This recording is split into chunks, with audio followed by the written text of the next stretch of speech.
ମାର୍କଣ୍ଡେୟ ପୁରାଣ ଯମପୁର ବୃତ୍ତାନ୍ତ।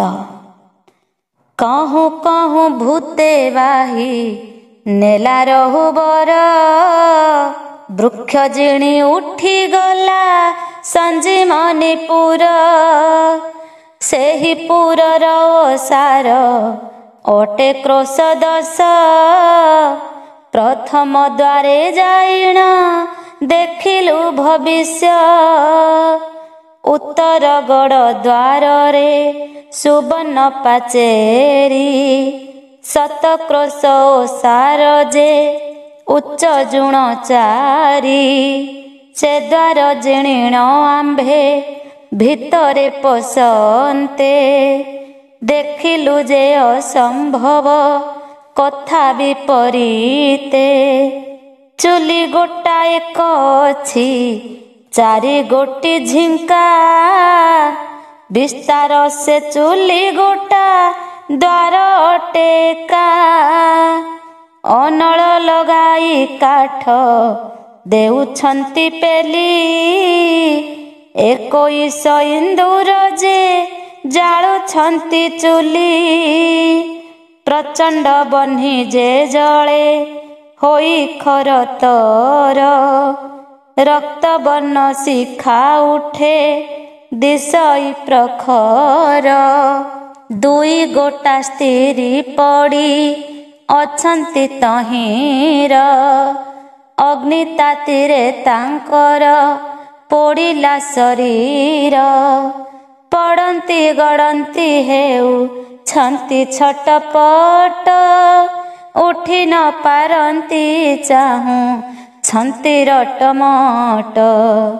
ତାତିରେ ମାଂସ ଦେହରୁ ପଡ଼ୁଅଛି ଝଡ଼ି, ଇନ୍ଦୁର ଭକ୍ଷନ୍ତି ତାହା କାଠି ଘେନି କାଢ଼ି। ସେହି ବେନି ସ୍ତ୍ରୀଙ୍କର ଆକୁଳକୁ ଦେଖି, କର୍ଣ୍ଣେ କର ଦେଇ ବୁଜି ଦେଲୁ ବେନି ଆଖି। ଦୂତେ ବୋଇଲେ କ ଆଖି ବୁଜିଲ କିମ୍ପାଇଁ, ସ୍ତ୍ରୀଙ୍କର କଷ୍ଟ ଚାହିଁ ବିକଳ କିମ୍ପାଇଁ। ଏହି ଦୁଇ ଗୋଟି ମୋଢ଼ି ଜାଣିବ କି ପାପୀ, ଏହାଙ୍କ ଚରିତ ତୁମ୍ଭେ ଶୁଣ ପୁଣ୍ୟ ରୂପୀ। ନନ୍ଦନପୁର ବରଡ଼ା ନାମେ ସେ ଗ୍ରାମରେ, ମଧୁକର ନାମେ ଥିଲା ଏକ ଦ୍ୱିଜବରେ।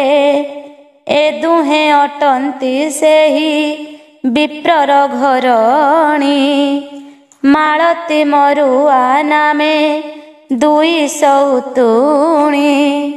ଏହାଙ୍କର ଘରେ ଥାନ୍ତି ବହୁତ ଇନ୍ଦୁର, ରାତ୍ରିରେ ସେ ଘର ଯାକ କମ୍ପେ ଦୁଲ ଦୁଲ।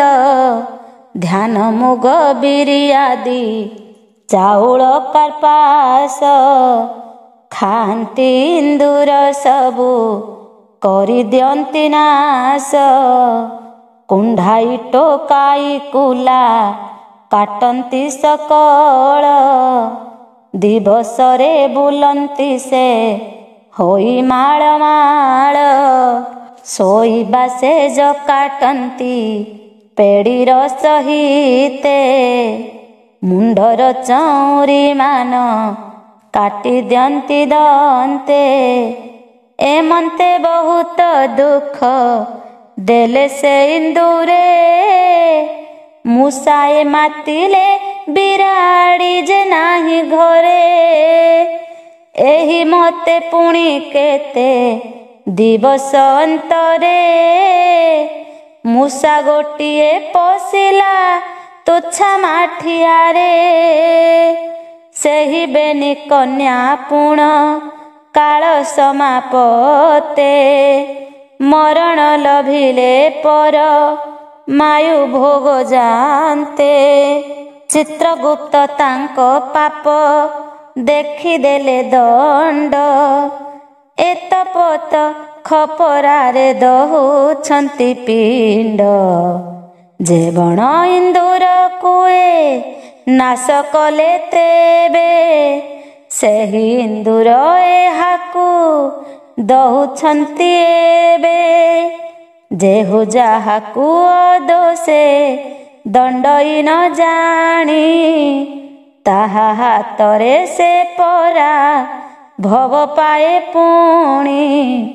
ମାଳତୀ ମାଣ ଗୋଟିଏ ତହିଁ ବୁଝିଦେଲା ମରୁଆ ନେଇ ଚୁଲିରେ ତାକୁ ବସାଇଲା। ଦୁହେଁ ଯାକ ମିଳି ଅଗ୍ନି ଲଗାଇଲେ ତଳେ ଅଗ୍ନି ତାତିରେ ଇନ୍ଦୁର ମଲା କବି କଳେ। ସେ ମୂଷା ଗୋଟ ହୋଇଲା ପୁର ସଂଯମନି ସେ ଇନ୍ଦୁର ଏହି ଜାଣ ଆହେ ମହାମୁନି। ତାହା ଶୁଣି କରି ଆମ୍ଭେ ପୁଛିଲୁ ଦୂତଙ୍କୁ ଏ କଥା କେମନ୍ତେ କହୁଅଛ ଆମ୍ଭଙ୍କୁ। ଦୋଷକୁ ଶାସ୍ତି ବୋଲି ଯେ ଲହିଛି ପୁରାଣେ ଏ ଦୁଇ କନ୍ୟା ଦଣ୍ଡୁଛ କିମ୍ପା ଅକାରଣେ। ଦୋଷକୁ ଶାସ୍ତି ବିହିଲେ ଯେବେ ଇନ୍ଦୁରକୁ ତୁମ୍ଭେ କିମ୍ପା ଏବେ ଦଣ୍ଡୁଅଛ ଯେହାଙ୍କୁ। ଦୂତେ ବୋଇଲେ କଥା ଏମନ୍ତ ନୁହଁଇ ଧର୍ମଶାସ୍ତ୍ରରେ ବିଧାତା ଯାହା ଅଛି ଲିହି। ଯାହା ହାତରେ ଯାହାକୁ ନାଶ ଯେ ନ କରି ସେ କଥାକୁ ଏକ ମନେ ଶୁଣ ତ ପଚାରି। ମାତା ପିତା ଗୋରୁ ଆଉ ବ୍ରାହ୍ମଣ ସନ୍ନ୍ୟାସ ଏହାଙ୍କୁ ଯେ ଦଣ୍ଡ ନାହିଁ କଲେ ଯେତେ ଦୋଷ। ଏ ପାଞ୍ଚଙ୍କୁ ଛାଡ଼ି ଯେହୁ ହେବ ଦୋଷକାରୀ ବିହିତ ଦଣ୍ଡ ତାହାକୁ ଦୋଷ ଅନୁସରି। ବ୍ରାହ୍ମଣ ଦୋଷ କଲେ ନ କରି ତାଙ୍କୁ ମାନ୍ୟ ଅତି ଦୋଷୀ ହେଲେ ନିର୍ବାସିତ ଅନ୍ୟ ସ୍ଥାନ। ଗୋରୁ ଦୋଷ କଲେ ଯଷ୍ଟି ହସ୍ତରେ ଘେନିବ ବେଉ ଶାଖା ଉଥିରେ ସେ ଅଡ଼ାଇ ଆଣିବ। ଭୃତ୍ୟ ଦୋଷ କଲେ ତାକୁ ଭୃତ୍ୟ ହାତେ ଦଣ୍ଡି ପୋଇଲି ଦୋଷ କଲେ ଯେ କେଶ ତାର ମୁଣ୍ଡି। ପ୍ରଜା ଦୋଷ କଲେ ତାକୁ ବନ୍ଧନ କରିବ ଗ୍ରାମିକା ହାତରେ ତାକୁ ଦଣ୍ଡ ଦିଆଇବ। ପାଇବାକୁ ଦଣ୍ଡ ହୁଏ ଛଡ଼ାଇଲେ ସେବା ମନ୍ତ୍ରୀଙ୍କର ଦଣ୍ଡ କଥା ମୁଖେ ନ କହିବା। ଭାଇ ଦୋଷ କଲେ ତାକୁ ଭିନ୍ନ କରିଦେବ ଭାର୍ଯ୍ୟା ଦୋଷ କଲେ ତାକୁ କଥାରେ ଗଞ୍ଜିବ। ବଚନରେ ନ ଚଳିଲେ ଦୂର କରିଦେବ ଦୁହିତା ଦୋଷ କରିଲେ ମୁଖ ନ ଚାହିଁବ। ଆପଣାର ବୈରିକି ନିଜ ଘରେ ନାସି ନିଶା ଡକାଇତକୁ ଯେ ଦଣ୍ଡେ ଦଣ୍ଡୁ ଆସି। ମୈତ୍ର ଦୋଷ କଲେ ଯେ ନ କହିବ କଥା ମାଡ଼ରୁ ଅଧିକ ତାକୁ ଲାଗିବ ସେ ବ୍ୟଥା। ପଡ଼ିଶା ଦୋଷ କରିଲେ ତା ନିନ୍ଦା ଗାଇବ ସ୍ୱଜାତି ଲୋକ ହୋଇଲେ ବାକ୍ୟ ନିବାରିବ। ବନଜନ୍ତୁ ଯେବେ ରାଜେ ହୁଅୟୁ ଦଣ୍ଡ ଲୋଧା ହାତେ ତାହାକୁ ଯେ ଦିଆଇବ ଦଣ୍ଡ। କାଳ ଦୋଷ କଲେ ଡରାଇବ ଧରିସର ଡରାଇ ଘଉଡ଼ି କରି କରିବ ପ୍ରହାର। ମାଛ ମାଂସ ଭୋଜନରେ କରି ଯେବେ ସଧ କିଣାଇ ଆଣିବ ଜନ୍ତୁ ନ କରିବ ବଧ। ଉରଗ ଜନ୍ତୁ ହୋଇବେ ଯେବେ ଦୋଷକାରୀ, ଗଦ ପଦ ମନ୍ତ୍ରେ ତାହାଙ୍କର ଦର୍ପ ହରି। ଇନ୍ଦୁର କରିବ ଯେବେ ଘରେ ଉପଦବ, ମାର୍ଜାର ଦେଖିଣ ତାର ଉତ୍ପାତ ହରିବ। ଶାସ୍ତ୍ରର ଯେ ବିଧିମତ ଅଟଇଏ ସନ, ଏହା ନ ଜାଣିଣ କେବା ପାପୀ ମୂର୍ଖ ଜନ। ଜନ୍ତୁଙ୍କୁ ନାଶନ୍ତି ଯେହୁ ଅଜ୍ଞାନପଣରେ, ସେହି ପୁଣି ହନ୍ତ ସନ୍ତ ହୁଅନ୍ତି ଏଠାରେ। ଏହି ବେନିସ୍ତିରି ଯେଣୁ ମାଇଲେ ଇନ୍ଦୁର, ତେଣୁ ଏମାନେ ଦହନ୍ତି ତାହାଙ୍କ ଶରୀର। ସମକ୍ଷରେ ହୋଇଲାରୁ ପୋଡୁଛନ୍ତି ଏହା, ଆଜି ଯମର ଛାମୁରେ ଜଣାଇବା ତାହା। ଏତେ ବୋଲି ଡଗର ଯେ ହୋଇଲେ କତୁନି, ଆମ୍ଭ ମୁଖକୁ ଚାହିଁଲେ ସେହି କନ୍ୟା ବେଣୀ। ମୁକତ ହୋଇଣ ସେହୁ ଗଲେ ବଡ଼ ବେଗେ, ସେ ଇନ୍ଦୁର ଗୋଟି ମୋହ ହେଲା ସେହି ଲାଗେ। ପୁଣି କିଛି ଦୂରେ ଯେ ଦେଖିଲୁ କଥାଏ, କହନ୍ତେ ସେ ଅସମ୍ଭବ ଶୁଣ ମହାରାଏ। ପୁରୁଷ ଗୋଟାକୁ ସେହୁ ବସାଇଛି ଶୂଳେ, ଲଙ୍କା ମରିଚର ଧୂଆଁ ଦିଅନ୍ତି ତା ତଳେ। ତାର ଦୁଇ ପାରୁଷରେ ଦୁଇ କିଳା ପୋତି, କର ଚରଣ ଓଟାରି ତାର ବାନ୍ଧିଛନ୍ତି। ଆଗେ ପଛେ ଠିଆ ହୋଇ କରିବେ ନିବିର, କରତ ଘେନିଣ ତାର କରନ୍ତଟି ଶିର। ଶୁଣିତ ଯେ ଝର ଝର ବହେ ନାକ ବାଟ, ଆବର ଆଣ୍ଟରେ ତାଡୁ ଛନ୍ତି ତାର ପେଟ। ପ୍ରଚଣ୍ଡ କରତେ କର ତନ୍ତି ପର ଜୋଳି, କପାଳ ଠାରୁ ତଳକୁ ନ ଆସଇ ବଳି। ଥର ଥର ହୋଇ ସଦା କମ୍ପେ ତାର ଅଙ୍ଗ, ରୁଧିରରେ ବିଲେପନ ଦିଶଇ ସର୍ବାଙ୍ଗ। ଧୂମଘାତେ କେଉଁ ଆଡ଼େ ନ ପାରଇ ଚାହିଁ, ଅତ୍ୟନ୍ତ ଆକୁଳ ହେଉ ଅଛି ତାର ଦେହି। ତାହା ଦେଖି କରି ଆମ୍ଭେ ସୁମରିଲୁ ଧର୍ମ, ଦୂତକୁ ପୁଛିଲୁ ଏକି ବିପରୀତ କର୍ମ। କେଉଁ ପାପରେ ହାକୁ ବିହିଲେ ଦଣ୍ଡ, ବୋଲନ୍ତି ଯେ ଯମଦୂତେ ଶୁଣ ମାର କଣ୍ଡ। ଯହିଁ କିଏ ପୁରୁଷଟ ପାଇଲା ଏ କଷ୍ଟ, ତୁମ୍ଭ ଆଗେ କହିବା ତା ଶୁଣ ମୁନି ଶ୍ରେଷ୍ଠ। ଶ୍ୟାମଳ ରାଜ୍ୟ କୁକୁମ ନାମେ ଅଛି ଦେଶ, ଜନବର ନାମେ ତହିଁ ନୃପବର ବାସ। ସାରଙ୍ଗ ନାମେଣ ତାର ଏକ ପରିବାର, ଅଧିକ ବିଶ୍ୱାସ ଅଟେ ସେହି ନୃପତିର। ଛୁରୀ ଖଣ୍ଡା ତୀର ଧନୁ ତାହାର ହାତରେ, ବାହୁଡ଼ିବା କାଳେ ଥାଇ ରାଜାର କତିରେ। ଚନ୍ଦ୍ରକେତୁ ନାମେ ସେହୁ ରାଜା ସାନ ଭାଇ, ସାରଙ୍ଗକୁ ଡାକି ଦିନେ କହିଲା କସେହି। ଦିବସ କାର୍ଯ୍ୟ ସକଳ ସାରିଣ ନୃପତି, ଶୟନ ମନ୍ଦିରେ ପହୁ ଏଡ଼ିଲେ ଯାଇ ରାତି। ଜନବର ରାଜା ନିଶ୍ଚିନ୍ତରେ ନିଦ୍ରା ଗଲା। ସାରଙ୍ଗ ଲମ୍ବ ହତା ସଙ୍ଗେ ସଙ୍ଗେ ଥିଲା।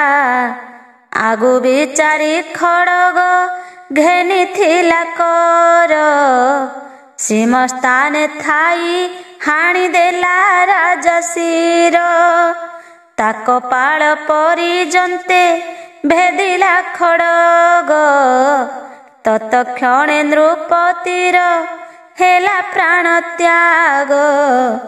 ବୋଇଲା ମୁହିଁ ଅଟଇ ରାଜା ଠାରୁ ସାନ।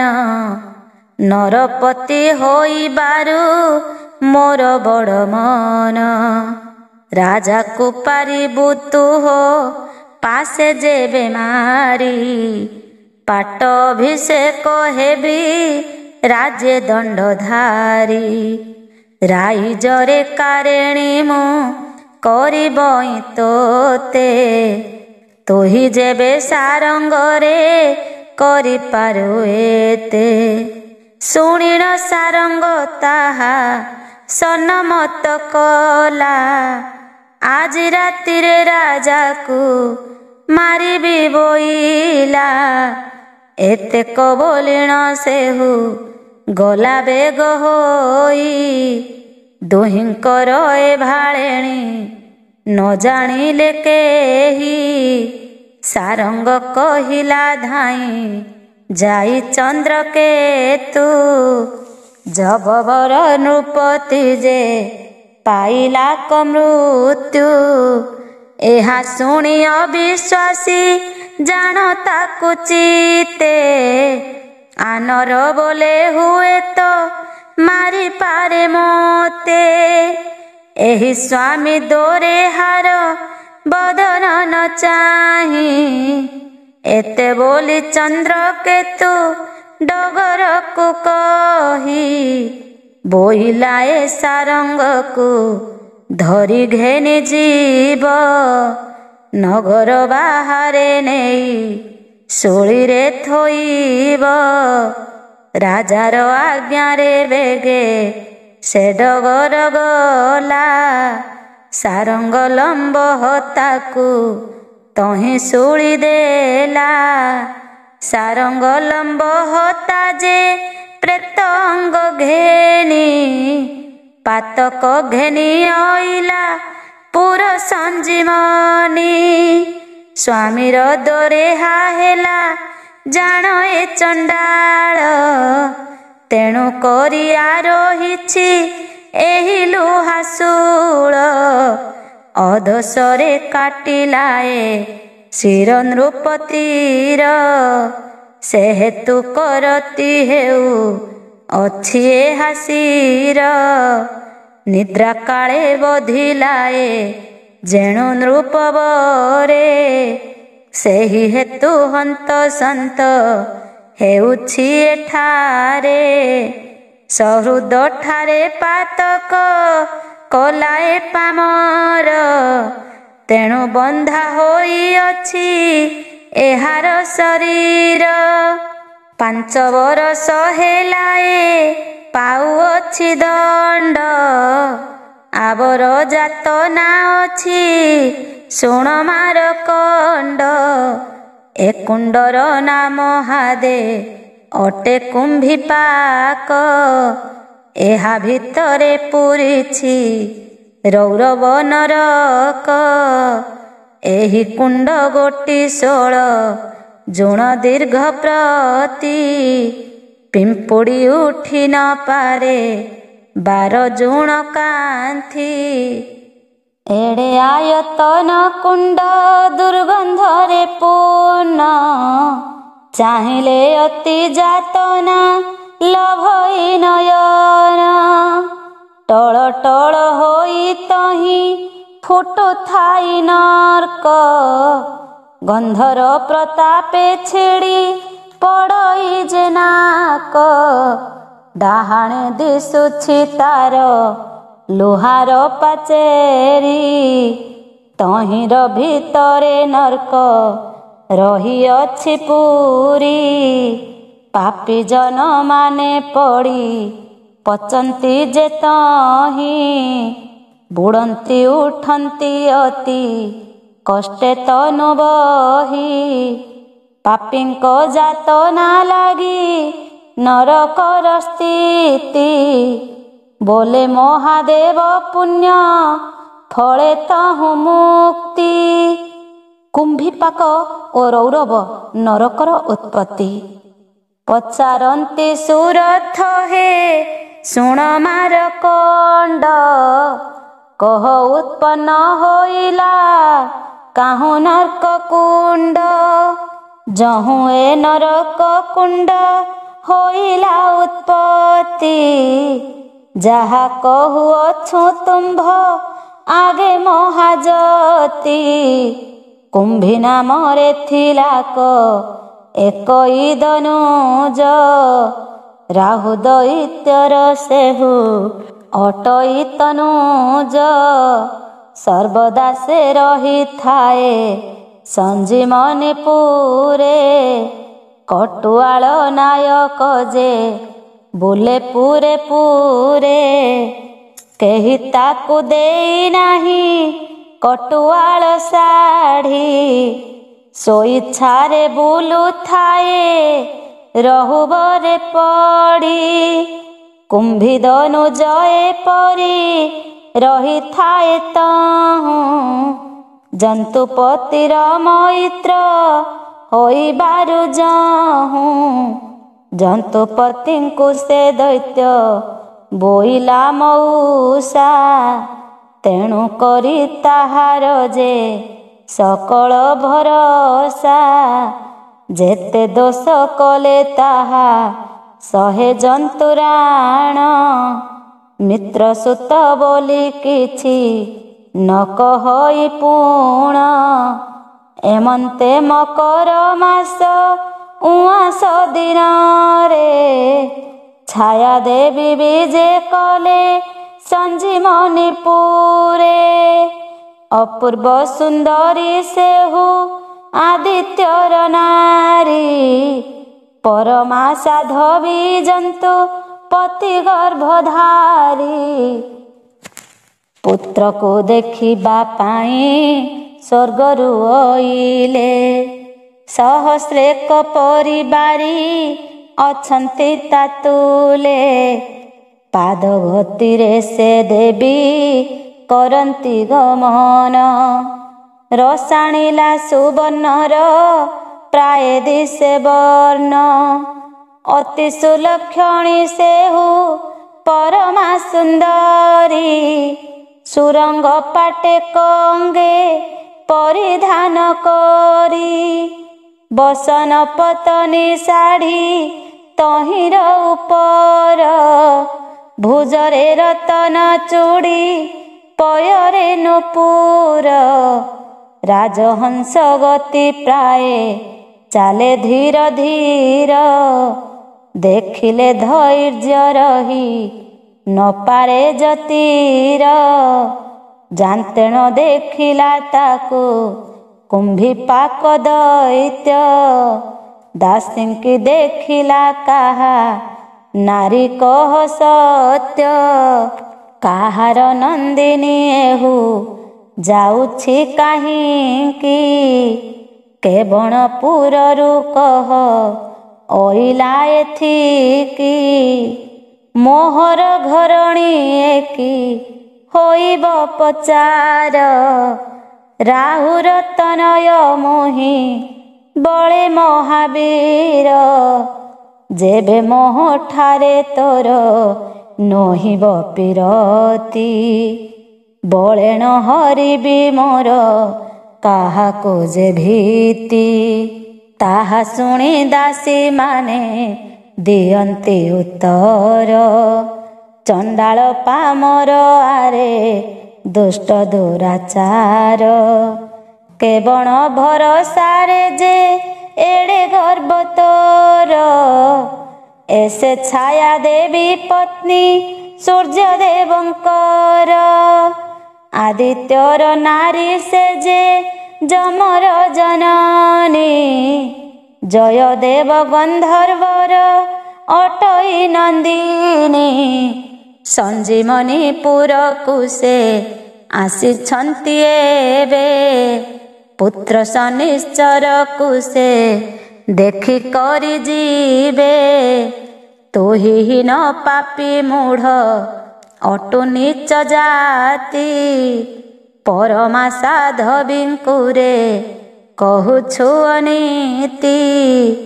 ପ୍ରାଣେ ବିନାଶ ହେବୁଟି ପଳାବେ ଗୋହୋଇ, ଜନ୍ତୁପତି ଜାଣିଲେ ତୁ ପ୍ରାଣ ପାଉ କାହିଁ। ମୂର୍ଖ ସ୍ୱଭାବ ବସେନ ଶୁଣଇ ଦନୁଜ, ଛାୟାକୁ କଟାଳିଲା ସେ ରାହୁର ତନୁଜ। ଛାୟାକୁ ତେହ୍ନେ ଜଗିଛି ରାହୁର ଦୁଲାଳ, ଦାସୀମାନେ ମିଳି କରି କରୁଛନ୍ତି ଗୋଳ। ଏମନ୍ତ ସମୟେ ମିଳି ଲାକ ଜନ୍ତୁପତି, ଯମକୁ ଦେଖି ଦନୁଜ ମନେ କଲା ଭୀତି। ଶଙ୍କିତ ଚିତ୍ତ ହୋଇଣ ରହିଲା ଦନୁଜ, ଛାୟା ବୋଇଲା ରେ ବାବୁ ଶୁଣ ଜନ୍ତୁରାଜ।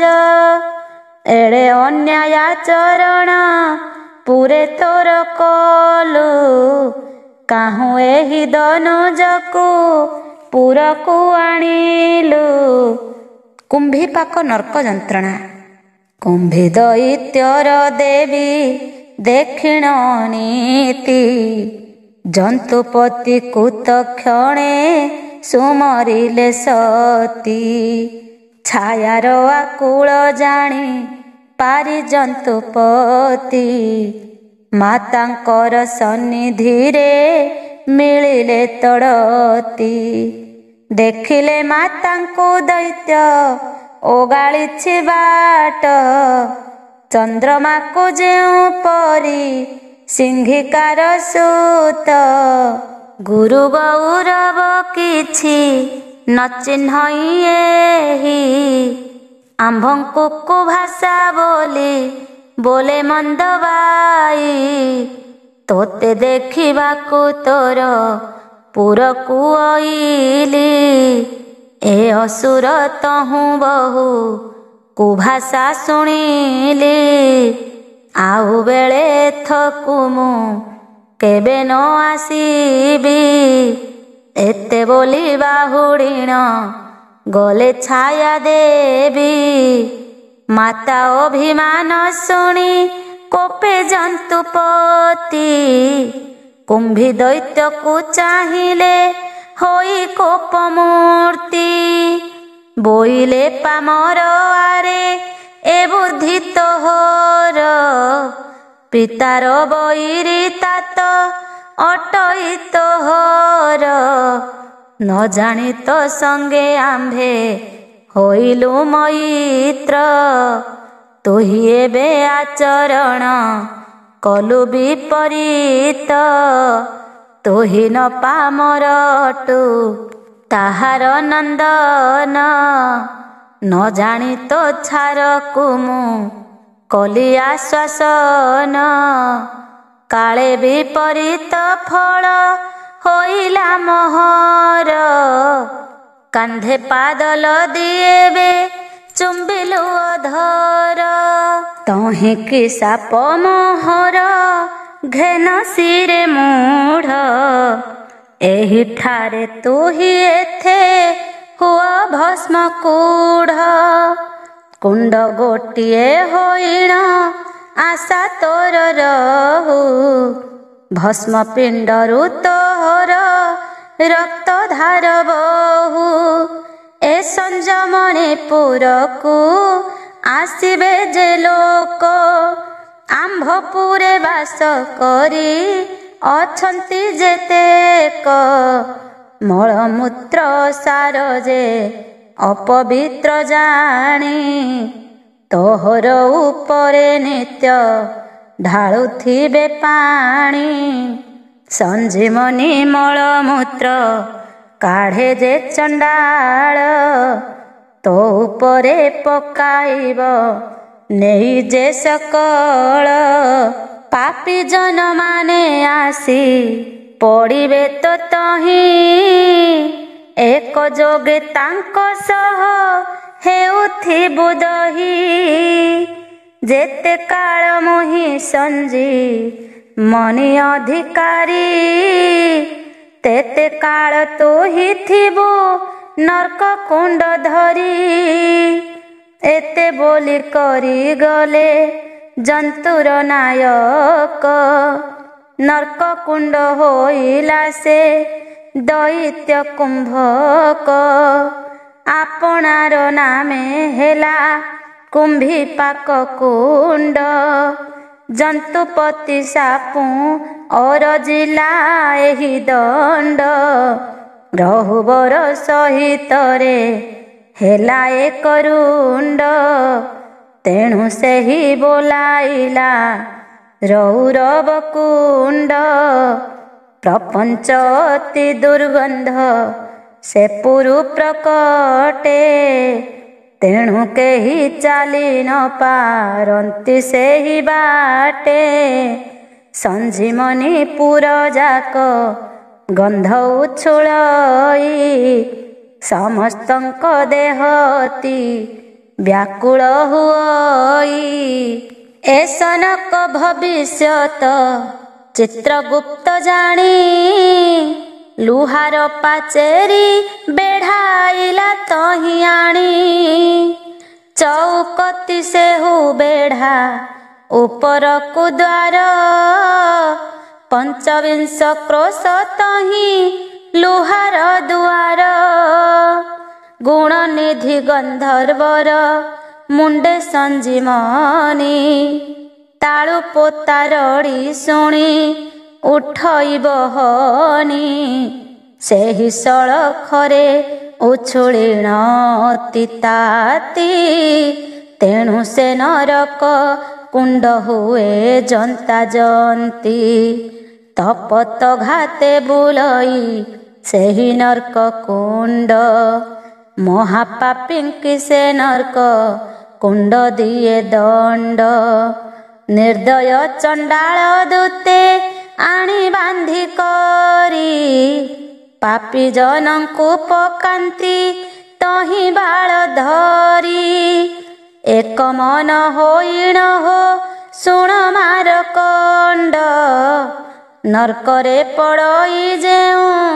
ପାପୀଙ୍କର ମୁଣ୍ଡ ତାହା କହିବା ତୋହର ଆଗେ ପୁଣ୍ୟ ଦେହି ଗୋହତ୍ୟା ବ୍ରାହ୍ମଣ ହତ୍ୟା କରନ୍ତିଟି ସେହି ସୁଜାତିରେ ଜନ୍ମ ହୋଇ ଭକ୍ଷଇ ଯେ ମଦ ନିନ୍ଦା କରଇ ଯେ ଜନ ବିହି କଲା ପାଦ ବିଷ୍ଣୁ ପ୍ରତିମାକୁ ଯେହୁ କରଇ ଭଗନ ଶିବଙ୍କୁ ଅବମାନନା କରେ ଯେଉଁ ଜନ ଶିବଲିଙ୍ଗ ଭାଙ୍ଗଇ ଯେ କାଟଇ ଅସ୍ୱସ୍ଥ ଥୋଇଲା ଦ୍ରବ୍ୟକୁ ଯେହୁ କରଇ ଗୁପତ ବିଧବା ବ୍ରାହ୍ମଣୀ ହରେ ଯେଉଁ ଜନ କାମେ ଅନଳ ଲଗାଇ ଦିଅନ୍ତି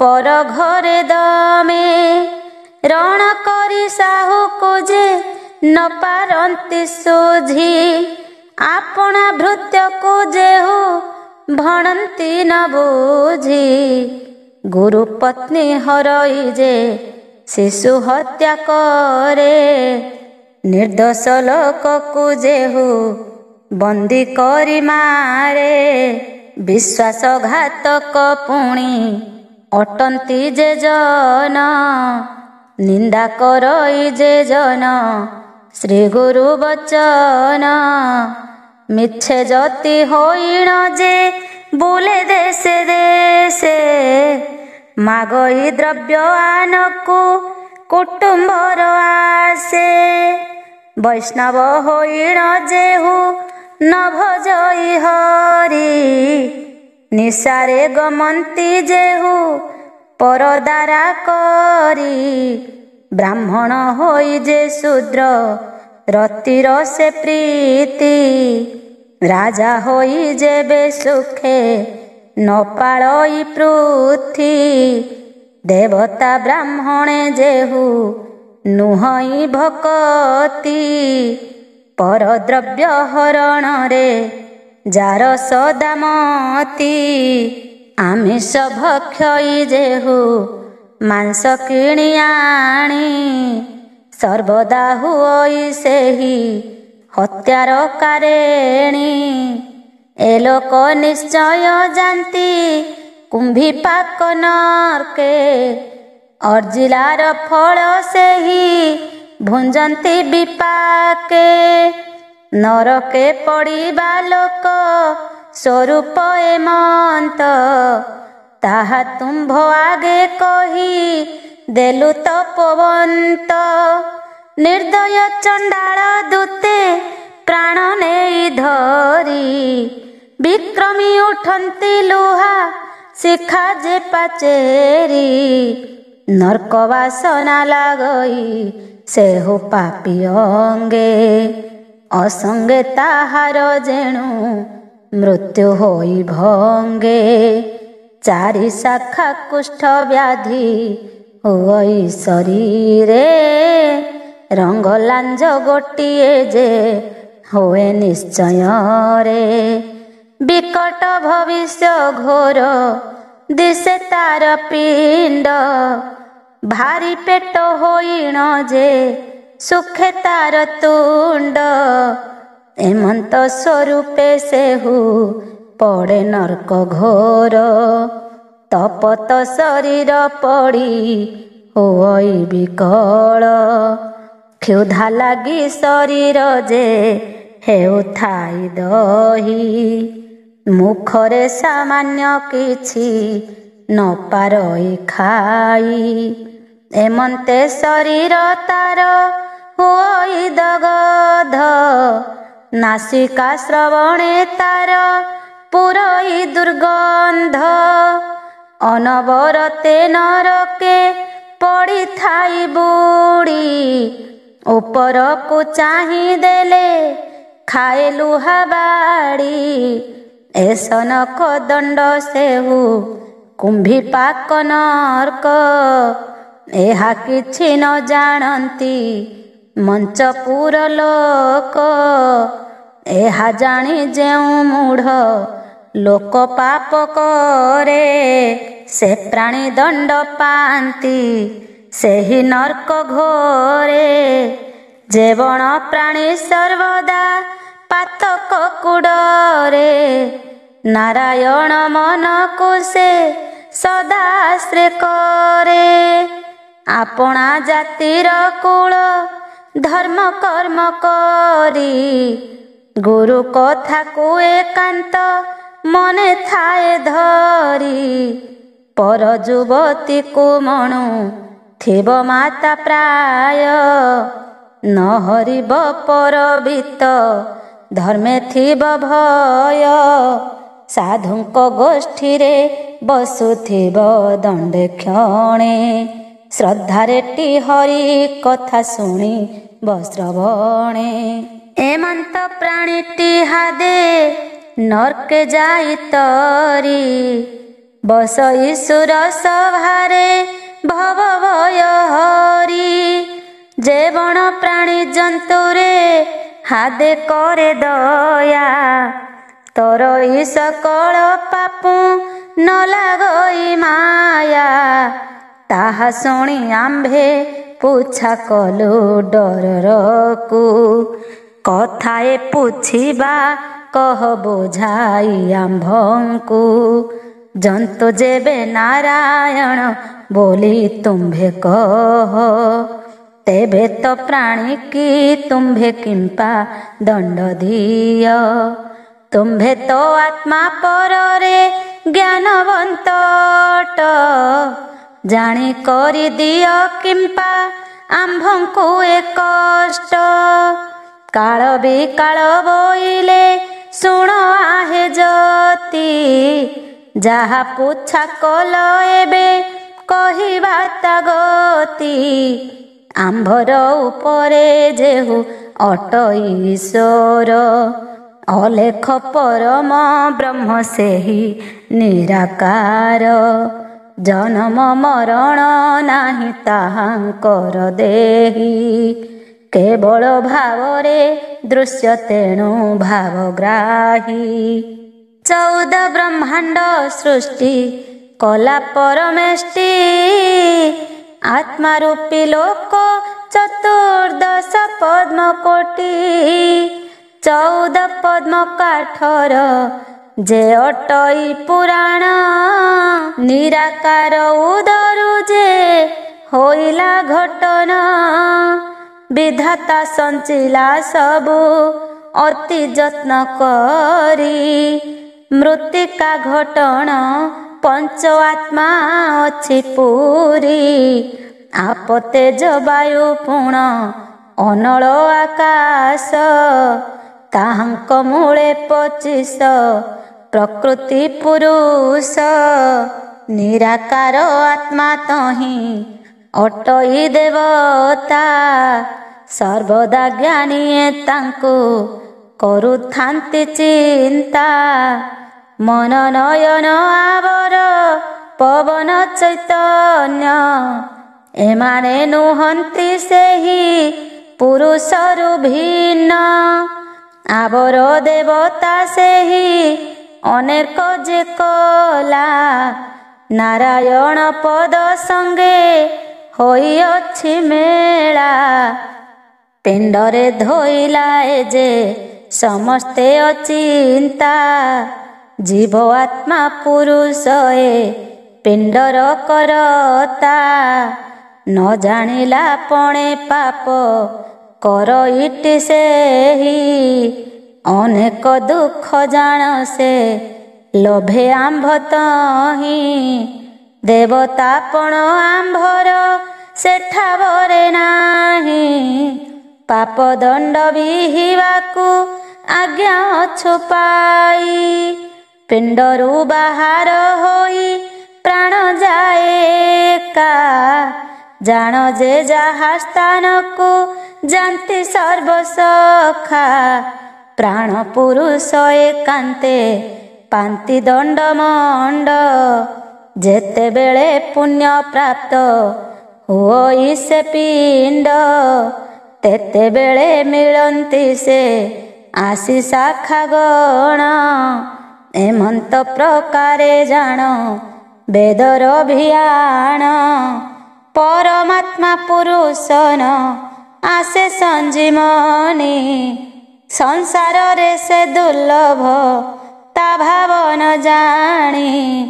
ପ୍ରାଣ ପୁରୁଷକୁ ଆମ୍ଭେ ଭଲ ମନ୍ଦ ବିହୁ, ତୁମ୍ଭ ଛାମୁରେ ସ୍ୱରୂପ କଥା ଆମ୍ଭେ କହୁ।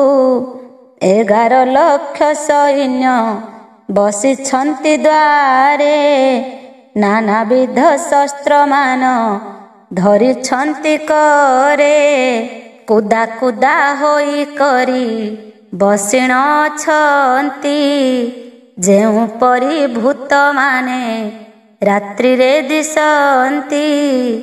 ସେହି ସଦୃଶରେ ବସି ଥିଲେ ସେ ଦୁଆରେ, ତାଙ୍କୁ କହି କରି ଆମ୍ଭେ ପଶିଲୁ ଭିତରେ। ଖଣ୍ଡେ ଦୂରରେ ଦେଖିଲୁ ପୁଣି ବିପରୀତ, ତହିଁର ଚରିତ ଶୁଣ ହୋଇ ଏକ ଚିତ୍ତ। ଉତ୍ତାନ ସାଇରେ ପୁରୁ ସେକ ଅଛି ପଡ଼ି, ସ୍ତ୍ରୀ ଗୋଟାଏ ତାହାର ବସିଅଛି ମାଡ଼ି। ଉଲଗ୍ନ ସାଇ ହୋଇ ଯେ ପଡ଼ିଛି ପୁରୁଷ, ବିପରୀତ ମୂର୍ତ୍ତି ତାର ଦିଶଇ ଭବିଷ୍ୟ। କର ଚରଣରେ ମାଡ଼ି ଅଛି ଚାରି କଳା, ଗଳାରେ ଦଉଡ଼ି ତାର କେଶ ଯେ ମୁକୁଳା। ତା ବୁକୁରେ ସ୍ତ୍ରୀ ଗୋଟା ବସି ଅଛି ମାଡ଼ି, ସେ ବାଳ ମୁକୁଳି ତାର ଅଙ୍ଗେ ନାହିଁ ଶାଢ଼ୀ। ତୀକ୍ଷ୍ଣ ନଖ ତାହାର ଯେ ବିକଟ ବଦନ, ବଡ଼ ବଡ଼ ଦାନ୍ତରଟ ମୋଟ ଯେ ନୟନ। ପୁରୁଷ ହୃଦରୁ ମାଂସ କାଟି ଅନୁବ୍ରତେ, ନଖରେ ଛିଡ଼ାଇ ତାହା ଚୋବାଉଛି ଦାନ୍ତେ। ରକତରେ ଜର ଜର ତା ଦନ୍ତ ଧର, ଯେତେ ଖାଉଥିଲେ ନାହିଁ ସନ୍ତୋଷ ତାହାର।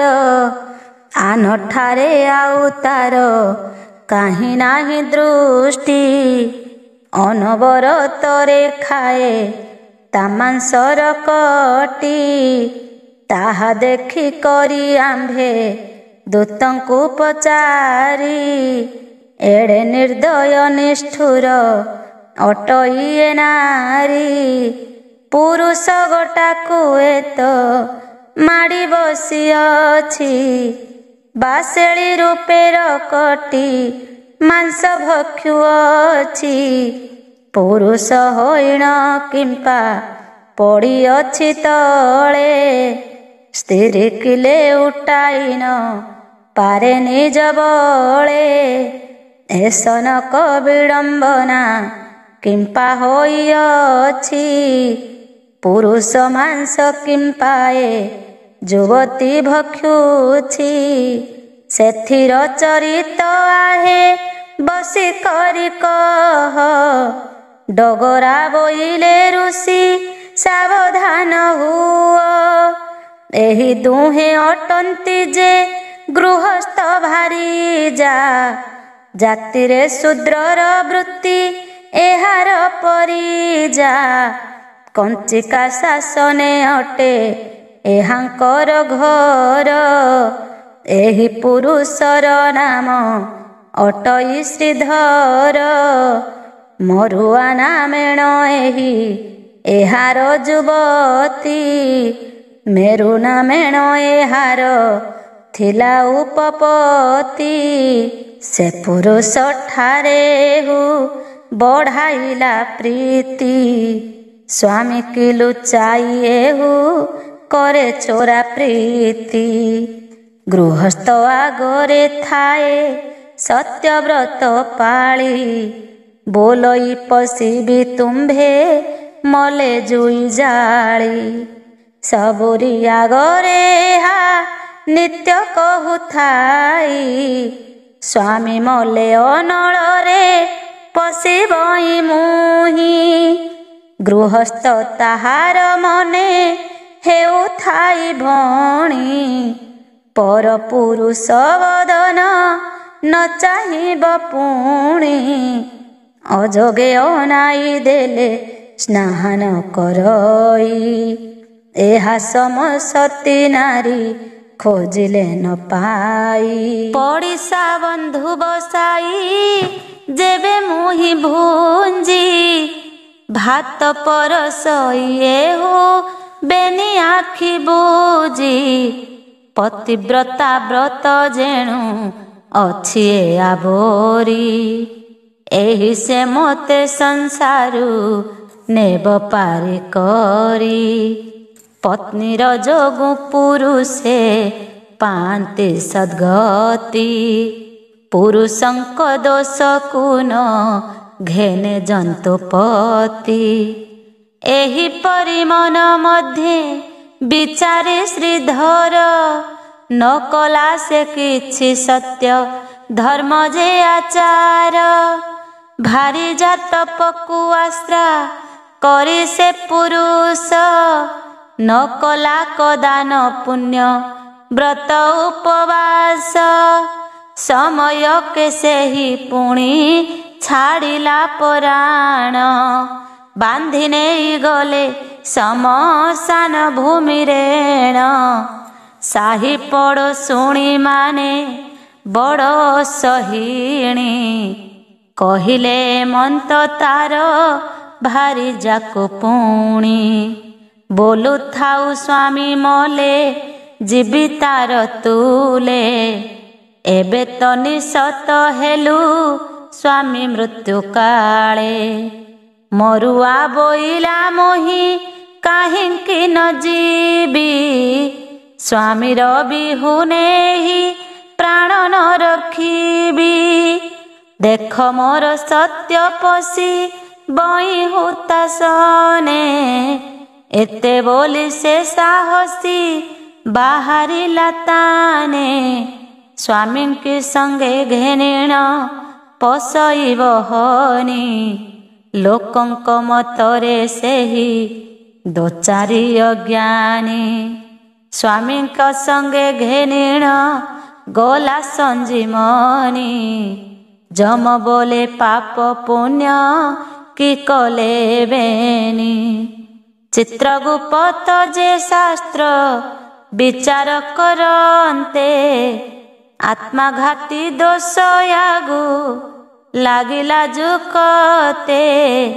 ଯମ ଆଜ୍ଞା ଦେଲା ଏହୁ ଆତ୍ମଦ୍ରୋହ କଲା ଅସତୀ ହୋଇ ଯେ ସ୍ୱାମୀ ଚିତାରେ ପଶିଲା। ଯେବେ ସତୀ ବ୍ରତ ଏହି ଥାନ୍ତା ବୋରି କିମ୍ପା ସନ୍ତାଏ ନାରୀ ସଞ୍ଜୀମନି ପୁରୀ। ସ୍ୱାମୀକୁ ଘେନିଣ ସେହି ବୈକୁଣ୍ଠକୁ ଯାତ୍ରା ଏହି ଦୋଚାରୁଣୀ କରି ଅଛି ଅନ୍ୟ ଭର୍ତ୍ତା। ଏଥକୁ ସେ ଆନଦଣ୍ଡ ବିହିବାକୁ କିସ ସେହି ପତିର ଏ ନାରୀ ଭକ୍ଷୁ ଥାଉ ମାଂସ। ଏ ସଞ୍ଜୀମନି ଉତ୍ତର ଦିଗଗଡ଼ ଦ୍ୱାରେ ସ୍ୱାମୀ କିଏ ଭକ୍ଷୁ ଥାଇ ବାସେଳି ପ୍ରକାରେ। ତେଣୁ ସେ ଯୁବତୀ ଖାଉ ଅଛି ଏହା ପିଣ୍ଡ ସ୍ୱରୂପ ବଚନ ଜାଣ ଋଷିମାର କଣ୍ଡ। ଏହା ଶୁଣି ଆମ୍ଭେ ଯମ ଦୂତଙ୍କୁ ପଚାରି ଏହି ଯୁବତୀ ଯଦ୍ୟପି ହୋଇଲା ଦୋଚାରି ସେ ଦୋଷ କୁହାଦେ ତାକୁ ଏହି ଶାସ୍ତି କଲେ। ଅଦୋଷୀ ଏ ପୁରୁଷକୁ କିମ୍ପା ଦଣ୍ଡ ଦେଲେ ଏହି ତେବେ କେଉଁ ପାପ ଅରଜିଛି ପୂର୍ବେ ଜିଅନ୍ତାରେ କଲବଲ ହେଉଅଛି ଏବେ। ଏଥିର ଚରିତ କହି ଲେକ ଯମଗଣେ କହନ୍ତି କାଳ ବିକାଳ ଶୁଣିବା ପଣେ। ସେହି ପୁରୁଷ ଗୋଟି ଯେ ପୂର୍ବ ଜନ୍ମ କାଳେ ଛାଗଳ ଗୋଟିଏ ଧରି ମୋଡ଼ିଲା କବଳେ। ପଡ଼ିଶା ଘରର ଅଟେ ସେହି ଛେଳି ଗୋଟି ଚୌର୍ଯ୍ୟପଣ କରିଣ ଖାଇଲା ତା କାଟି। ପଶୁ ଜନ୍ମରୁ ଛାଗଳ ଗୋଟି ହେଲା ମୋକ୍ଷ ମନୁଷ୍ୟ ରୂପକୁ ଧରି ଜନ୍ମିଲା ପ୍ରତ୍ୟକ୍ଷ। ମରୁଆ ନାମେଣ ସେହୁ ସ୍ତ୍ରୀ ରୂପେ ଶୋଭା ସେହି ଶୂଦ୍ର ଶ୍ରୀଧର ହେଲା ତାକୁ ବିଭା। ଏହି ଯୁବତୀ ଧଇଲା ପୂର୍ବର ପ୍ରକୃତି ମନୁଷ୍ୟ ରୂପକୁ ଧରି କଲା ଚୋରାରତି। ତାହାର ମାଂସ ଯେ ଭକ୍ଷୀ ଥିଲା ଏ ପୁରୁଷ ତେଣୁ ଏ ଯୁବତୀ ହୋଇ ଖାଉଛି ତା ମାଂସ। ଯେ ଯାହା କରିଥାଇ ଯେ ଅବଶ୍ୟତା ପାଇ ରଣ ଆଣିଥିଲେ ଯେହ୍ନେ କଳନ୍ତର ଦେଇ। ସେହି ମତି କରି ପୁଣି ସୁଝଇଟି ସେହୁ ଦୈବ ଘଟନ ଆନ କରିବ ବା କେହୁ। ଏହା ଦେଖି ଯହୁଁ ଆମ୍ଭେ ଥିଲୁ ଖଣ୍ଡେ ଦୂର ବିପରୀତ ଦେଖିଲୁ ହେ ପୁଣି ନୃପବର। ଯୋଜନେ କୌତ୍ସର୍ଗ ଯେ ଶିମିଳି ବୃକ୍ଷଟା ଡାଳ ପତ୍ର ନାହିଁ ଦେହେ କେବଳ ଯେ କଣ୍ଟା। 300 ଗଜ ଦଉଡ଼ି ମୋଟ ଯେ ଦୋଷରୀ ତୀକ୍ଷ୍ଣ ମୁନା ତାକୁଡ଼ିର କଣ୍ଟା ମୁନ ସରି ଅତ୍ୟନ୍ତ ଉଚ୍ଚ ପୁଣି ବୃଷାଳ ଆରମ୍ଭ ତାଳପତ୍ର ନାହିଁ ତାର ଯେ ଅନେକ ଖମ୍ବ ଅନେକ ଯୁବତୀ ତହିଁ ଅଛନ୍ତି ଯେ ଯୋଡ଼ି କୋଳାଗ୍ରତ କରିବାକୁ ହସ୍ତରେ ଯେ ଭିଡ଼ି ଅଛନ୍ତି ମୂଳରୁ ଶାଖା ଯାଏ ନିଜ ଘରେ ତୀକ୍ଷ୍ଣ କଣ୍ଟା ମାନ ଭେଦି ଅଛନ୍ତି ଶରୀରେ ମୁଖମଣ୍ଡଳ ହୃଦୟ ଆଦି ପେଟ ଅଣ୍ଟା ଜାନୁ ଚରଣରେ ଲାଗି ଅଛି ସେହି କଣ୍ଟା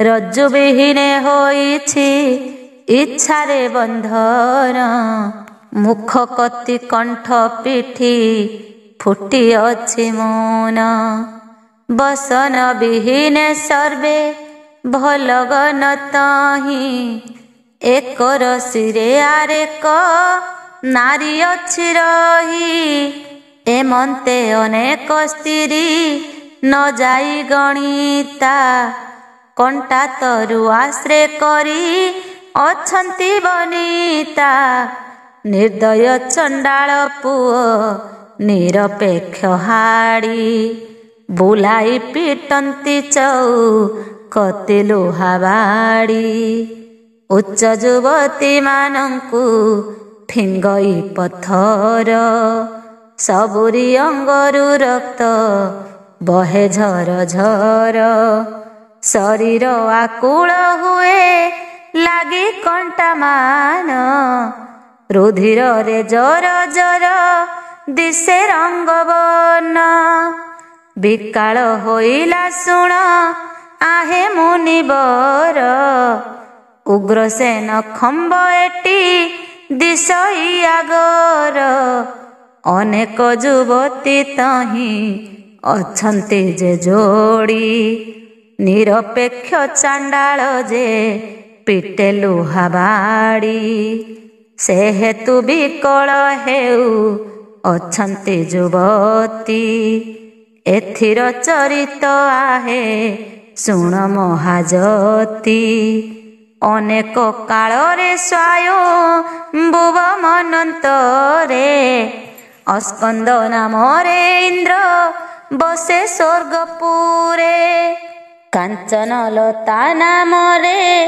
ତାହାର ନନ୍ଦିନୀ ଅପୂର୍ବ ସୁନ୍ଦରୀ ସେହୁ ତ୍ରୈଲୋକ୍ୟ ମୋହିନୀ ନାହିଁ ତାକୁ ପଟାନ୍ତର ତ୍ରିଭୁବନେ ଆନ ରୂପ ଗୁଣ ବୟସରେ ଦିଶେ ସେ ଲାବଣ୍ୟ ଅବିବାହୀ ହୋଇ ସେହି ଥାଏ ସ୍ୱର୍ଗପୁରେ ଖଟନ୍ତି ସହସ୍ରେ ପରି ବାରି ତାପୟରେ କେତେ ହେକ ଦିନେ ସେହି ସୁରପତି ବାଳି ନନ୍ଦନବନକୁ ଗଲା ବେଳେ ପୁଷ୍ପ ତୋଳି ସହସ୍ରେକ ପରିବାରି ଅଛନ୍ତି ତା ମେଳେ ବିପିନେ ପଶି ବୁଲନ୍ତି ସେହୁ କୁତୁହଳେ ନାନାବିଧ ଫଳ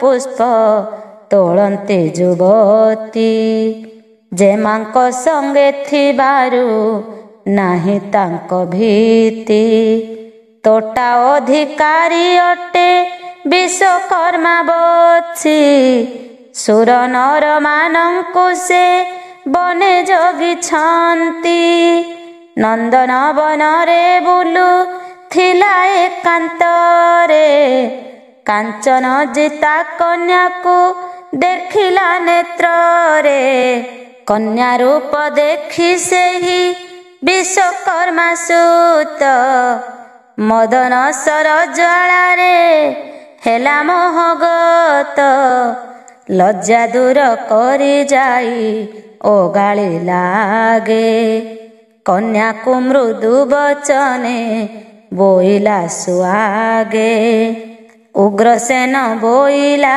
କ ଶୁଣ ସିରେ ସଖୀ ମଦନ ସରାଘାତରେ ହେଲି ମୁଁ ନିର୍ମାଖି।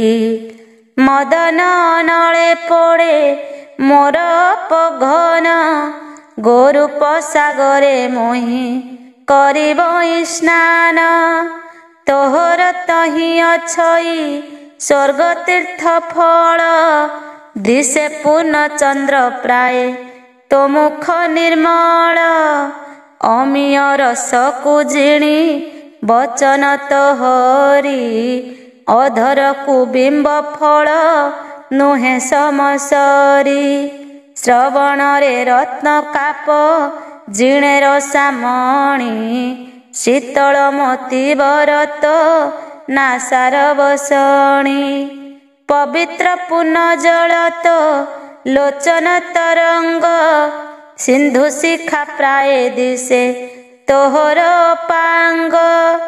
ତୋ ହୃଦ ହେମଲତାରେ ସୁଧା ଫଳ ସ୍ଥାନ, ତୋହର ଗୁଣ ସାଗରେ ବୁଡ଼ିଲା ମୋ ମନ।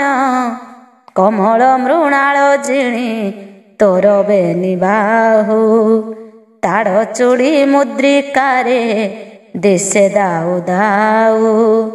ଗଜରି ମଝା ତୋହର ସୁଘଟନ ପିଠି, ଲାବଣ୍ୟ ଗୁଣର ନିଧି ତୋର ରୂପ ଗୋଟି। ଉଲଟ କଦଳୀ ସମ ତୋର ଜାନୁ ବେନି, ଧନ୍ୟ ତୁ ଜନ୍ମିଲୁ ସୁର ପୁରେ ଦେହ ଘେନି। ତୋହାର ରୂପକୁ ଦେଖି ହୋଇଲଇଁ ବାଇ, ମୋର ପ୍ରାଣକୁ ରଖ ସର ଚନ୍ଦ୍ର ମୁହିଁ। ସୁରତି ଦାନ ଦେଇ ତୁ ମୋର ପ୍ରାଣ ରଖ, ଏତେକ ବୋଲି କନ୍ୟାକୁ ଧଇଲା ସେ ମୂର୍ଖ। ଅନୁଢା କନ୍ୟା ସେ ପୁଣ ସ୍ୱଭାବେ ଅବଳା, ନ ଜାଣଇ ସୁରତିର ସୁଖର ସକଳା। କୁମର ଧରନ୍ତେ ସେହି ଅସୁଖ ମଣିଲା, ଛାଡ଼ ଛାଡ଼ ବୋଲି କରି ଉଚ୍ଚେ ଡାକ ଦେଲା। କାଞ୍ଚନ ଜିତା ବୋଲେ ନ ଧର ମୋତେ ଛାଡ଼, ବିଦ୍ୟାଧର ହୋଇଣ ତୁ ଅଟୁ ବଡ଼ ରାଢ଼। ମୁହିଁ ରାଜ ଯେ ମାଇନ୍ଦ୍ର ରାଜାର ଦୁଲାଳି, ଆମ୍ଭର ଭୃତ୍ୟ ଅଟୁ ତୁ ଗୋଟାର ଖୁଆଳି। ଏଡ଼େକ ଭରସା ତୋର କେବଳ ଗରବ, କି ତୋହର ଲଜ୍ଜା ଜ୍ଞାନ ହାରିଲା ଦଇବ। ଲାଜ ଭୟ ଜ୍ଞାନ ମାନ ତୋର କିଛି ନାହିଁ, ଅଜ୍ଞାନେ ମୋତେରେ ମୂଢ଼ ଧଇଲୁ କିମ୍ପାଇଁ। ଏତେ ବୋଲି କୁମରକୁ ପକାଇଣ ଦେଲା, ବେଢ଼ି ମାର ବୋଲି କରି ସଖୀଙ୍କି କହିଲା। କନ୍ୟାର ଆଜ୍ଞା ପାଇଣ ଯୁବତୀ ସକଳ, ଉଗ୍ରସେନ ଗନ୍ଧର୍ବକୁ ବେଢ଼ି କଲେ ଗୋଳ। ଯୁବତୀ ମାନଙ୍କ ମେଳି ଦେଖି ଉଗ୍ରସେନ, ଏକ କାନ କୋଳି ବୃକ୍ଷ ଉପାଡ଼ି ବହନ। ଗୋଡ଼ାଇ ନାରୀଙ୍କି ପିଟେ ଛାଟେକ ଘେନିଣ, କଣ୍ଟା ବାଜି ସମସ୍ତଙ୍କ ଦେହି ବିଦାରିଣ। କାଞ୍ଚନ ଜିତାକୁ ସେହୁ ରୋଷେ ଛାଟେ ପିଟି, ରୁଧିର ବହଇ ସୁକୁ ମାର ଅଙ୍ଗ ଫୁଟି। ଭୟରେ ପଳାଇ ଗଲେ ସକଳ ଯୁବତୀ, ଗୋଡ଼ାଇଣ ଉଗ୍ରସେନ ପିଟେ ପଛକତି। ବିପିନ ମଧ୍ୟେ ରହିଲେ ସେ ହୁଏ କାହୋଇ, ଯୁବତୀ ମାନେ ସେଠାରୁ ଗଲେ କପଳାଇ। ସୁରପତି ଆଗେ କାନ୍ଦି କହିଲେ ସଭିଏଁ, ସାବଧାନ ହୋଇ ଶୁଣ ଆହେ ସୁରରାଏ। କାଞ୍ଚନବତୀ କନ୍ୟା ସେ ଶସ୍ତ୍ରବାଳୀ ମେଳେ, ନନ୍ଦନ ବନରେ ଫୁଲ ତୋଳୁ ସୁଖ ଭୋଳେ। ଉଗ୍ରସେନ ଗନ୍ଧର୍ବ ସେ ଓଗାଳିଲା ଆସି, ତୁମ୍ଭ ନନ୍ଦିନୀଙ୍କି ବଳେ ଧଇଲା କର୍ଷି। ଆମ୍ଭେମାନେ ସର୍ବେ ଦେଖି କଲୁ ମହାଗୋଳ, ତହିଁକି ହୋ ଛାଟ ଘେନି ପିଟିଲା ସକଳ। କାନ କୋଳି କଣ୍ଟା ଡାଳେ ପିଟିଲା ସବୁନ୍ତି, କଣ୍ଟାରେ ଦେହ ଆମ୍ଭର ହୋଇଲା ବିକର୍ତ୍ତି। ତାହା ଶୁଣି ସୁରପତି ତହୁଁ କୋପ କଲେ, ଉଗ୍ରସେନ ଗନ୍ଧର୍ବକୁ ଅଭିଶାପ ଦେଲେ। ବୋଇଲେ ପାପିଷ୍ଠ ମୋର ତୋଟାରେ ନଥାଉ, ସଂଯମତି ବନେ କଣ୍ଟା ବୃକ୍ଷ ହୋଇ ରହୁ। କଣ୍ଟା ଘେନି ତୁମ୍ଭଙ୍କୁ ଯେ ପିଟିଲା ଗୋବାଳି, ଏହି ଅପରାଧରୁ ସେ ହୋଇବ ଶିମୂଳି। ବ୍ରହ୍ମା ଦେହ ଥିବା ଯାକେ ଦେହେ କଣ୍ଟା ଧରି, ପୋତା ହୋଇ ରହିଥିବ ସଂଯମନି ପୁରୀ।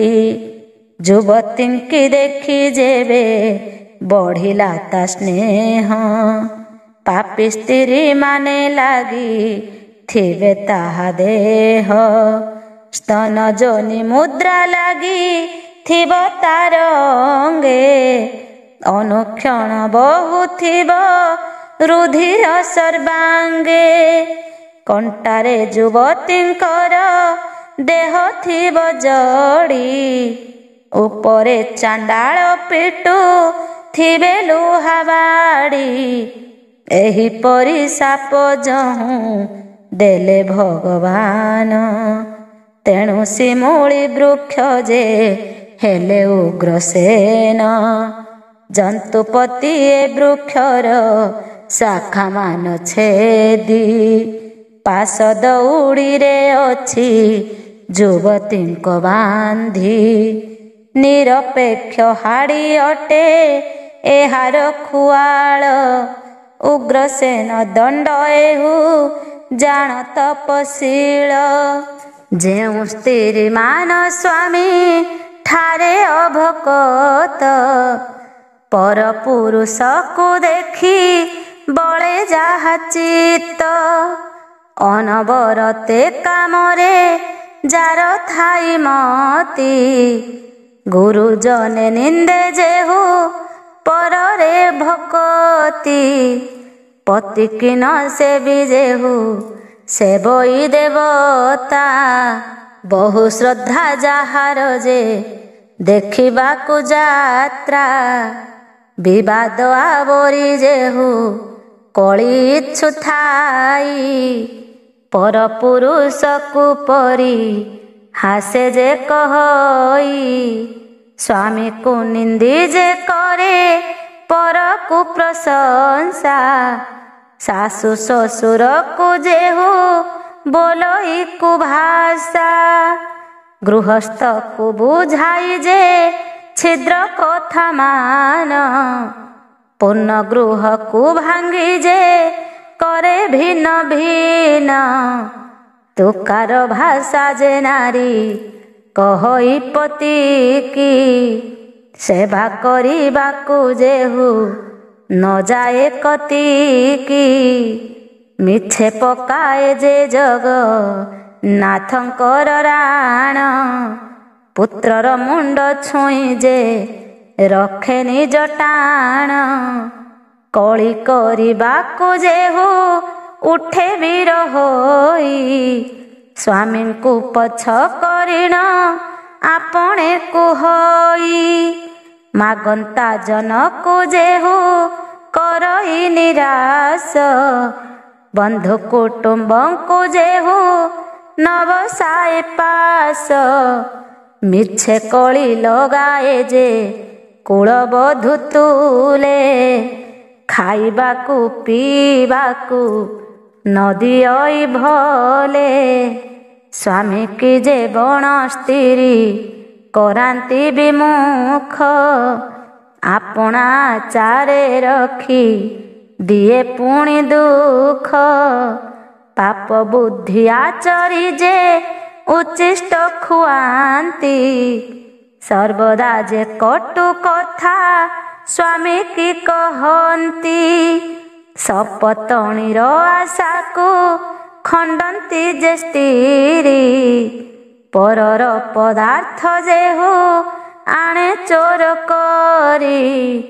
ପରଗୃହ ଛିଦ୍ର କଥା ପକାଏ ଯେ ନୀତି, ପରକୁ ବାଛୁଥାଏ ଯେ ଆପଣେ ଅସତି। ରଜବତୀ ହୋଇ ଯେହୁ ପୁରୁଷ ଛୁଅଁଇ, ଅଶୁଚିମନ୍ତ ହୋଇ ଯେ ପାକଶାଳେ ଯାଇ। ଘରର ଝାଟୁଆ ଯେହୁ ପୁରାଏ ଚୁଲିରେ, ସୁବେଶ ହୋଇଣ ଯେହୁ ବୁଲଇ ଦାଣ୍ଡରେ। ଆତ୍ମଘାତୀ ହୋଇ ଯେହୁ ମରେ ଅଭିମାନେ, ସାହସ କରି ପଡ଼ଇ ଯେହୁ ହୁତାସନେ। ଜମ୍ବୁ ବଧିବାକୁ ଯେହୁ ନ କରଇ ଭୟ, ଭୋକି ଶୋଷି ଦେଖି ଯେହୁ ହୁଅଇ ନିର୍ଦ୍ଦୟ। ମାଉଁସ ରାନ୍ଧି ଭକ୍ଷନ୍ତି ଯେ ବଣ ଯୁବତୀ, ଦୁଃଖ ସମୟରେ ଯେହୁ ସ୍ୱାମୀ କି ଲେଛନ୍ତି। ଦୁଃଖ ଦୁହିତାକୁ ଦିଏ ଅଦୋଷେ ଯେ ଗାଳି, ଅନୁଚିତ କାରଣେ ଯେ କରୁଥାନ୍ତି କଳି। ଏମନ୍ତ ଯୁବତୀ କି ଯେ ଉଗ୍ରସେନ ଦଣ୍ଡ, କଣ୍ଟାରେ ତାହାର ଗୁନ୍ଥି ଦେଉଥାନ୍ତି ପିଣ୍ଡ। ବସ୍ତ୍ରବିହୀନେ ଯେ ଦିଶୁଥାଇ ସର୍ବରୂପ, କ୍ଷୁଧା ତୃଷା ବ୍ୟାଧି ପୁଣି ଚଣ୍ଡାଳର କୋପ। ଏତେକ ଅବସ୍ଥାମାନ ସହେ ସେ ଯୁବତୀ, ନ ଜାଣି ସଂସାରେ ଯେହୁ ପାପ ରଜନ୍ତି। ଯେଉଁ ପୁତ୍ରବତୀ ନାରୀ ସଦଜ୍ଞାନ ଜାଣି, ବାଳକାଳେ ଆଶା କରି ଥାଏ ନିଶାମଣି। ଯୁବା ବୟସରେ ସେବେ ପତିର ପାଦରେ, ଗୃହସ୍ଥକୁ ଦେବ ପ୍ରାୟେ ମଣଇ ହୃଦରେ। ସକଳ କର୍ମ ଧର୍ମ ଯେ ବିଧି ମତେ କରି, ଗୁରୁଜନ ମାନଙ୍କୁ ସେ ମନେ ଭୟ କରି। ପୁତ୍ର ଦୁହିତା ଦିଶେ କୁଟୁମ୍ବ ପାଳିବ, ସକଳ ଅନୁକ୍ରମରେ ଦେବ ଦିଆଇବ। ପର ପୁରୁଷଙ୍କୁ ଦେଖୁଥିବ ପିତା ସମ, ଜନ୍ତୁଙ୍କୁ ନ ବୋଧିବା ଯେ ସ୍ତ୍ରୀଙ୍କର ଧର୍ମ। ସ୍ୱାମୀର ଅନ୍ତେ ଯେବେ ସେ ଦେହ ଧରିଥିବ, ବୃଦ୍ଧ ସମୟରେ ତେବେ ବିଷ୍ଣୁଙ୍କୁ ସେବିବ। ଚିନ୍ତିବ ହରିଙ୍କ ନାମ କରି ଏକାଦଶୀ, ତରି ଜୀବ ସଂସାରରୁ ହେବ ସ୍ୱର୍ଗବାସୀ। ଏଥି ଉତ୍ତାରୁ ଶୁଣିବା ହେଉ ମୁନିବର, ଉଗ୍ରସେନ ପଛେ ଅଛି ଯେଉଁ ସରୋବର। ଡାହାଣେ ଦିଶେ କଂସାର ଯେଉଁ ଚାରି ହୁଡ଼ା, ବିବିଧ ତରୁ ଶାଖା ଯେ ଗଗନକୁ ବଢ଼ା। ତହିଁର ଭିତରେ ଯେଉଁ ପୁର ପଞ୍ଚତାଳ, ଯୋଜନେ କ ଆୟତନେ ପୁରୀ ଅଛି ଜଳ। ନିର୍ମଳ ସଲିଳ ଯହୁଁ ଦିଶେ ପରଚଣ୍ଡ, ନାମ ତାହାର ଅଟଇ ସେ ଦୁର୍ବାସା କୁଣ୍ଡ। ଫୁଟଇ ବହୁ କୁମୁଦ ସେହି ସରୋବରେ, ଶାବଳ ପରାଏ ଯୋକ ଅଛନ୍ତି ଜଳରେ। ହିମ ଯୋଗୁନ ବସନ୍ତି ପକ୍ଷୀ ଏତା କୂଳେ, ଦେଖିବା ଜନର ଭୟ ଜନ୍ମେ ହୃଦସ୍ଥଳେ। ପାପୀ ଜନକୁ ବୁଡ଼ାଇ ଅଛନ୍ତି ଯେ ତହିଁର ପ୍ରସ୍ତାବ ଶୁଣ ଆହେ ପୁଣ୍ୟ ଦେହି। ହିମଗିରି ହିମବନ୍ତ ଋଷିଙ୍କର ସୁତ ପୁଣି ସମୟ ଗୌରୀ ହେଲେ ତହୁଁ ଜାତ। ପ୍ରତ୍ୟକ୍ଷେ ପାର୍ବତୀ ହେଲେ ବିଶ୍ୱର ଘରଣୀ। ହିମବନ୍ତ ଈଶ୍ୱରଙ୍କୁ ବରିଲା ତା ଜାଣି। ବରବେଶ ହୋଇ ଚଳି ଗଲେ ତ୍ରୟ ନେତ୍ର। ଇନ୍ଦ୍ର ଚନ୍ଦ୍ର କୁବେର ଯେ ପବନର ୟୁତ। ଯମ ଧର୍ମ ବରୁଣ ଯେ ଅଗ୍ନି ବିଶ୍ୱଦେବ। ଗ୍ରହ ନକ୍ଷତ୍ରକୁ ଆଦି କରି ଯେତେ ଦେବ।